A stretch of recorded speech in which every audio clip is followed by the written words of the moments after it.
Tulad ng inaasahan, hindi dumalo sa State of the Nation address ni Pangulong Marcos Jr. si Vice President Sara Duterte.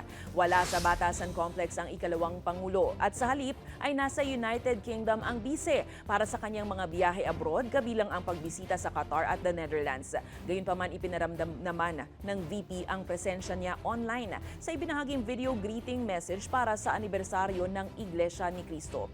Ayon sa bise, ang INC ay haligi ng pagkakaisa sa bansa. Pinuri rin niya ang mga programa sa edukasyon at kabuhayan ng naturang sekto. Matatandaang inendorso ng INC ang nasirang tambalang politikal ni VP Sara at President Marcos Jr. noong 2022 national elections.